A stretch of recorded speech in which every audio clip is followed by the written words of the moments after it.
Hans von Spakovsky, Senior Legal Fellow at Advancing American Freedom, of course, who is filling this role. I want to keep maintain because our listeners get very upset, Hans. Not that they don't love you, but they really love Joe DeGeneva, who's been a fixture in this slot for decades now. Joe is on special assignment for the Justice Department, looking into the Russian collusion story, as you know. And so Hans is dutifully filling in for Joe. We're going to have to figure out a way to keep you on and Joe somehow when all this is said and done. Hans, good morning. Happy Monday to you. Happy Monday to you. Are you a UFC guy? Were you watching the gladiator match there on the South Lawn? No, I have to admit that I'm not a wrestling guy, although I've been dealing with the traffic problems caused by all the streets being shut down and everything else in downtown D.C. You know, Anna, it's funny you should say that real fast because I love that America's 250 is going on. I love that D.C. looks so great. I love that all these events are happening. But I'm trying to avoid driving downtown like the plague. Right. And imagine, Hans, people were upset that the World Cup was not awarded to any of the stadiums here in the D.C. area, which is going on right now. Yeah. And imagine if the World Cup were happening right now with all this going on. Yeah, I mean, basically the city of D.C. would be paralyzed on all the streets all throughout the city. Well, the street in front of the Supreme Court will pretty much be paralyzed for the next couple of weeks as we await some of these final decisions from the court. Let's begin with what I think is the most important one, and that is birthright citizenship. You've already given us your opinion that you believe, based on the oral arguments, that the Supreme Court is not going to come down on revoking birthright citizenship. But how do you think this decision will play out? Do you think that they'll put it back in the hands of Congress? Do you think that there will be a way to end birthright citizenship, just not the way the president did it? What do you think?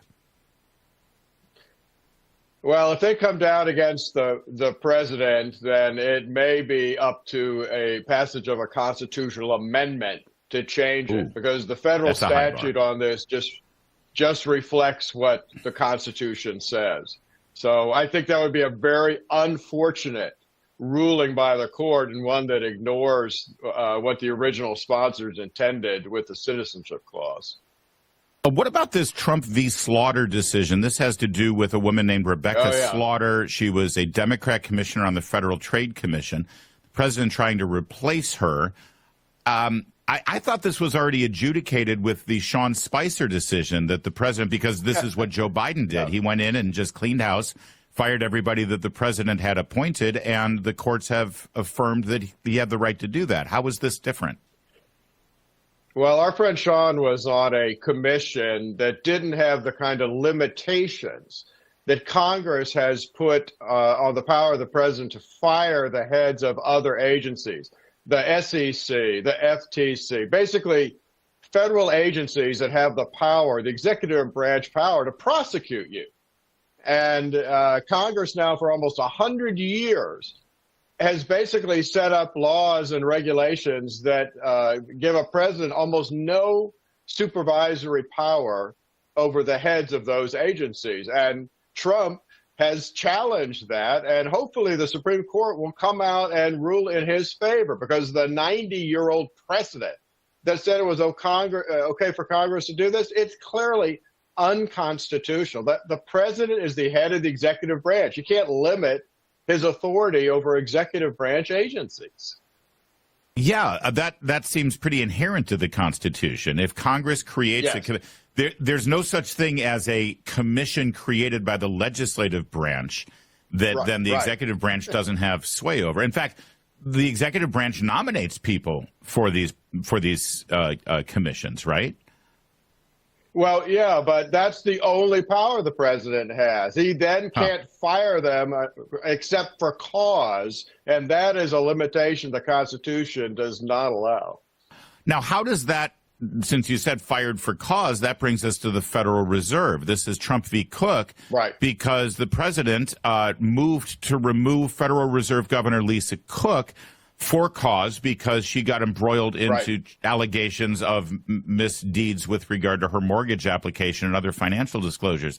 How is the Federal Reserve removal different than the Slaughter removal? Well, the Slaughter removal, the president simply removed Slaughter.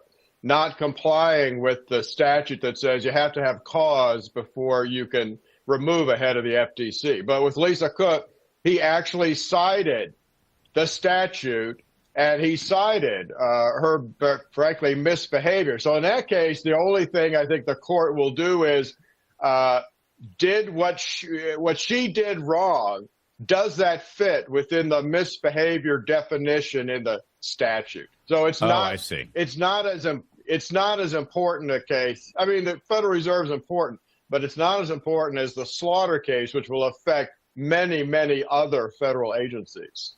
So I forgot to ask you. I know you believe in the Cook, or excuse me, in the Slaughter case. You believe the court should uphold the Constitution and say that, yes, of course, the president has the right. Do you think they will?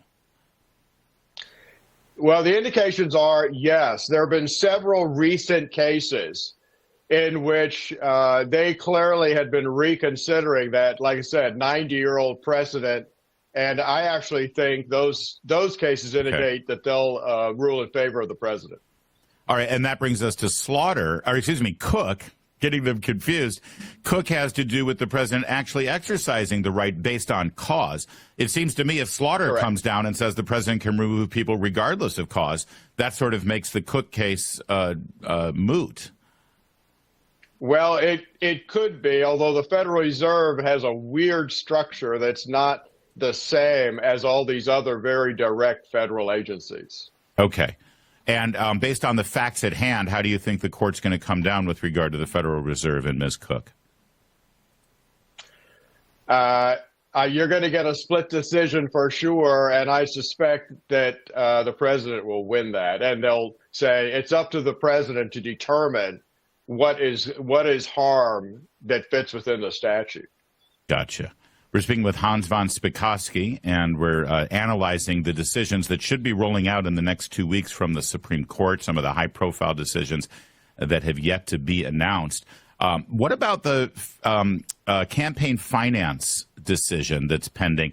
This is in addition to the famous one from about 15 years ago having to do with Citizens United.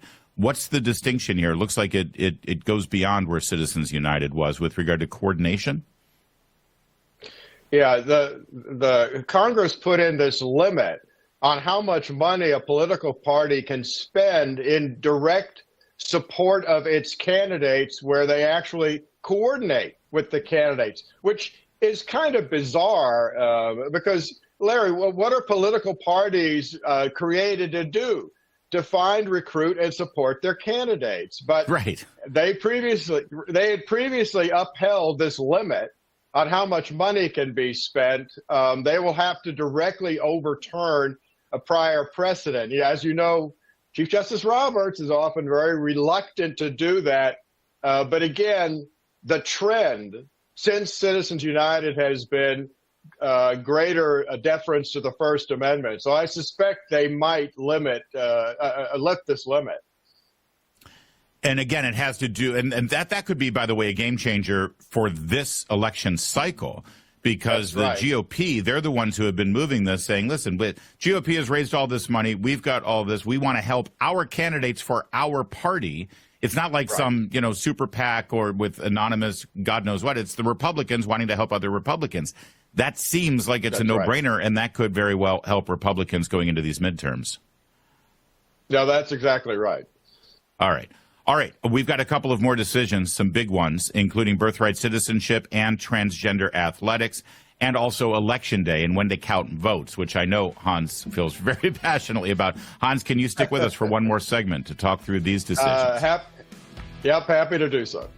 Excellent. Hans von Spakovsky of the mighty Advancing American Freedom will continue with us. We'll get into all of those decisions that I just laid out in a moment. Keep it here. It's O'Connor and Company. I'm Larry O'Connor on this Monday morning in your nation's capital. And we continue with Hans von Spakovsky, Advancing American Freedom. All right, Hans, I want to start, because I don't want to run out of time here, on when Election Day is and when you can count votes and when you stop counting votes. Tell me about this decision and what the impact might be and how it came up, what the argument is with regard to Election Day, finally defining Election Day. Well, probably about a decade ago, states started extending Election Day. It used to be if you voted with an absentee ballot, it had to be in by the end of Election Day. But now many states have put in long periods of time afterwards. Mississippi, a ballot will get counted even if it comes in up to 5 days after Election Day. They were sued by several parties, Judicial Watch, RNC, and a federal court said you can't do that. Why? Well, because there are 3 federal statutes for the presidential race, House and Senate, that say Election Day is the first Tuesday after the first Monday in November. And when you count ballots coming in after Election Day, you are violating Election Day. So that's what's up before the Supreme Court. Will they uphold the lower court? That's what they ought to do, because the whole point of those federal laws was to get rid of the extended period of elections that was occurring in states across the country. Okay. And you think that's what they're going to end up doing? And that will be in effect immediately. Obviously, nothing will be retroactive because they're still counting in California. Will they be able to employ this on the California process based on the election that just happened? Well, not for the primary, but I think for the general election, they could do it. And really quickly on this, because you know election law so well, will this require states basically to change their laws on when they count, or will it force them to sort of staff up and make sure that there are enough people to be able to count these ballots in a timely fashion? No, it doesn't change when they can count it. It just means that they can't count a ballot that comes in after Election Day. I see. So in other words, even though all these ballots keep coming in, and they're just going to say, well, sorry, we can't count them because of when they arrived. That's correct. Huge. That's huge. But Spencer Pratt would like, to go back in time by a couple of months, I think, on this one. Yeah, he sure would. Finally, transgender athletes. West Virginia has a law having to do with men playing in women's sports. How do you think these arguments went? How do you think the Supreme Court will come down? It's actually a combined case. It's West Virginia and Idaho before the Supreme Court, and I think those states are going to win. Basically, they say biological males can't participate in women's athletic sports. And given 2 prior cases from the Supreme Court, remember, just this term, they said Colorado's censorship law, which said counselors could not give anything but a positive message about gender identity, they threw that out. And remember, last year, they upheld Tennessee's law that said you can't do surgical, frankly, mutilation on kids to change their gender identity. That law was also okay. So I think the states are going to win this. Great. And finally, this really isn't a court decision that we're waiting for, but do you think we'll have any announcements of any of the justices with regard to retirement? Clarence Thomas, who must be protected at all costs and must remain on the bench, is now 78 years old, or at least later this month. We share a birthday, by the way. That's the one. My one claim of greatness is that Clarence Thomas and I were born on the same day, although a few years apart. Do you suspect that Justice Thomas might say, yeah, enough is enough? I want to sit under my fig tree and enjoy the Lord's benefits. Boy, I sure hope not. Rumors like that are always flying around Washington. He's been on the court more than 30 years. Samuel Alito's been on the court more than 20 years. There's nothing solid indicating they're going to resign, and I hope they do not, because they're 2 of the best justices on the court. That said, Pete Buttigieg says we should expand the court to 13. Maybe President Trump should just do that as a preemptive measure now. Yes? No, I don't think that's a good idea, because then Democrats, as soon as they got in, they'd expand it to 20. Exactly. Thanks, Hans.